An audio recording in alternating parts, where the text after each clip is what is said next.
What's going on, guys, and welcome back to the channel. I am excited because we are going to hit squat variations today. What I mean by that is that there is more than just a back squat when it comes to squatting. We're not going to hit on your air squat and your goblet squat. We're going to work on those heavy compound movements. We are going to hit, yes, the back squat in the end. We're going to hit a front squat, and we're going to also start with the Zercher squat. So each of these lifts we're going to perform progressively. So the Zercher squat, you'll probably be able to squat less weight than you will the front squat. The front squat, you'll be able to squat more than the Zercher and less than the back squat. And then the back squat will be your heaviest lift. So we're going to build up that way. I'm going to talk about a couple of different things that you can use during these lifts. So I'm excited to get into that with you guys today. A little bit different video. I'm taking the Hype Reloaded from Blackstone Labs. I did just do boot camp a little while ago, so I do feel very energetic and caffeinated. So with that, I took the Dust Reloaded, but for this, I'm just taking the Hype Reloaded so then I can get those big pumps, and the Zercher squat is a perfect way to get pumps, and I'm gonna explain that while we hit it, so let's go. You'll notice the setup for the Zercher squat is different than you'd see for a back squat or a front squat, being in that it is low. It's about hip level. So with the Zercher squat, you have to put the bar in your elbows, and I'm going to show you in a minute. But you want to get the bar into your elbows, so you are flexing your bicep, hence the pumps I mentioned earlier. So you're flexing your biceps, you're flexing your back, and you're going to get a nice deep squat and come back up. So the bar needs to be obviously a lot lower to get into your elbows. So let's get into it. So I'm going to get a little bit of a squat in. Make sure I'm in the crease of my elbow. This lift is uncomfortable. Stand it up, walk it back just like you would any other squat, and then you're going to squat down till you hit your knees, or my elbows actually go in between my thighs, and come back up. So with this, I have my hands. Some people like to point their hands up. Some people cross them. I like to just kind of hold them, and the whole time you want to be driving those elbows up. So this lift is going to obviously engage your biceps because you're squeezing, you're gritting down, and you're driving up. Because of the stabilization needed, I'm out of breath, the stabilization that you need so you don't dip all the way forward where the bar is, you're engaging your back. Your lats are involved, your upper back's involved, everything. Your core's involved, your glutes are involved, and your quads are involved. One thing that I love about this is you'll feel your inner thighs a lot on this lift. What you're gonna notice from this angle is you're gonna actually see my back flex and engage. So I'm gonna get into it. All right, get those elbows in place. Some people put like a towel or something, just so they have a little bit of padding, but we're not going super heavy with this today, so I should be comfortable enough. So you're gonna see my back flex. My quads are already flexed and I haven't even squatted yet. Squat down and back up.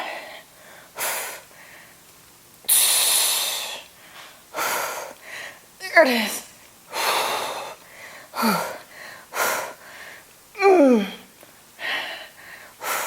One more. You definitely feel, you can actually see, I'm like red already and I've only done 2 sets, but you actually feel the bar sitting in your elbows. Like I said, it's not the most comfortable of lifts, but it's kind of like, I don't want to say a one size fits all, but it's like if you want to target a full body workout, this is a lift that you could put in because of all the different body parts it's targeting. It's a very good lift, and I think it is highly underrated. Definitely give this one a shot. So I'm gonna adjust the bar height, and we're gonna get into some front squat variations. We're moving on to the front squat now. So I'm gonna show 2 different hand placement variations, only because some people, especially when I program them for my clients, this clean grip positioning is great, and I think it is the most, you have the most control over the lift, but it does wreak havoc on the wrists. So because of this position, you're stretching this entire area on your forearms and wrists, so it is taxing. So when somebody has an issue, I'm going to show you the first variation. You may not be able to go as heavy, but it's an option. Every time you want that bar, press up against your neck as much as possible.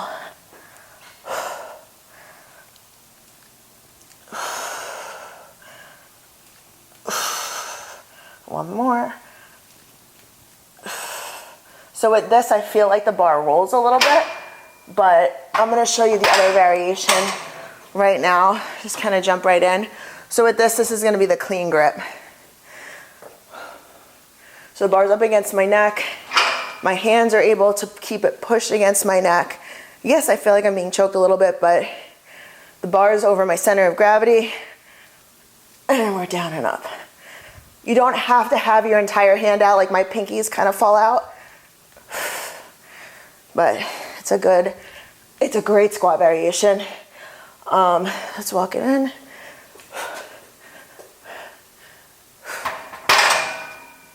With this, front squats tend to be more quad dominant, and I'm going to show you, if you're working like a heavy quad day, I'm going to show you a variation that's going to make this a little bit more quad intensive with a wedge. So let me grab that and I'll be right back. I have placed my wedge. So with this, my heels are going to go on the wedge. Same foot placement as far as like being underneath my hips. We're lifting heavy here. So your heels are back elevated and you're going to squat down and come back up.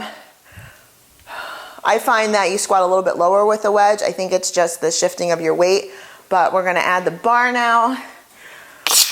Whew, here we go.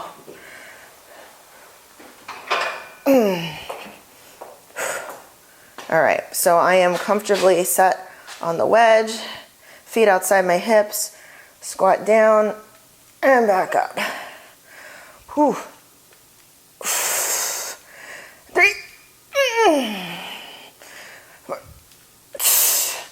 I can actually see my quads flexing in the mirror. So that is probably my favorite variation of the front squat, just because now I've been doing a lot of isolation work. So adding the wedge definitely raises this a notch. If you do add the wedge and you find like you want to go heavier for the day and you get nervous about the wedge, you can always pull it. You can add it in the beginning, make it a little bit more challenging with the lighter weight, and then pull it, and then really go balls to the wall with the weight. So that is all I have for you with front squats. We're going to go into 2 different variations of back squats. We're going to get into 2 different back squat variations like I mentioned before. You're going to have a high bar back squat, which I've been doing a little bit more recently, and then you have a low bar back squat, which is something that in my strongman days I did a lot more of, because it really hits that posterior chain, the glutes, your hamstrings. It's really good if you're looking to lift really heavy, and typically people can lift more weight with a low bar back squat. First thing I'm going to show you is the high bar. So the bar is going to sit right up on your traps, not on your neck. Some people do put it on their neck and it hurts. So you want to get your back together, squeeze your back muscles, put it on that meaty part, and walk it back. So feet stands for all these lifts really hasn't changed. So with this, I'm just going to squat down and back up. So this is the most common, probably the most popular version of a back squat, but it's probably the most common version of all squats. Oh, I'm probably gonna get people talking in the comments, but in all seriousness, most people have seen a back squat once or twice before, even if you're not familiar with lifting. It's very common. Most people will put it up nice and high. So now I'm gonna show you the low bar back squat. So this is my favorite variation of the back squat, just because, let's be honest, you guys know I like to lift heavy, and you're gonna lift the most weight with this particular variation. So you're gonna put this bar a little bit lower on your back. So you can see my high bar back squat is gonna be up here. My low bar back squat is gonna be down here. Sometimes I even have to lower the bar to get it off the rack, but I feel pretty good right here. So you can see I'm actually leaning forward a little bit. Elbows are kind of driving forward to keep the bar pressed up against my back. I'm gonna squat down and come back up. So I feel this more in my glutes and my hamstrings. You're still getting that full range of motion from the squat, but you'll feel the difference in the actual lift. The bar feels so light in this position. So I'm gonna show you both lifts one more time just so you can really see the difference, and I'm gonna really accentuate the bar positioning. I'm gonna do 3 or 4 reps at the high bar, bring it back into the rack, watch very closely at the positioning where the bar moves to when I go right into that low bar back squat. You'll see a significant difference going at it back to back. So high bar is here. Hit 3 or 4 reps here. I'm obviously standing up a lot straighter on this lift. I'm gonna bring it back in. And then watch very closely as my positioning changes. Even to get it up off the rack, I'm leaning forward a little bit. And then you're right back in to your squatting. Feet position stays the same. It really does stay the same with all of these squats. So that is your back squat variation. One thing I didn't mention earlier, and maybe we'll hit it on another video, is with a Zercher squat, if you don't have access to a rack or you want to challenge yourself a little bit more, you can actually deadlift the bar into your legs, squat down, get your elbows under it, and squat it up. It's a lot more challenging.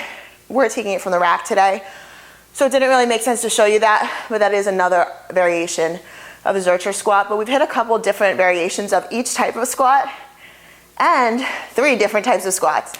So I hope you guys like this video. Put it in the comments below if you want to see more tutorial-like stuff. I do really enjoy doing this because I love putting knowledge out there and teaching people. So make sure you're subscribing to the channel for more from me, and I will see you guys next time.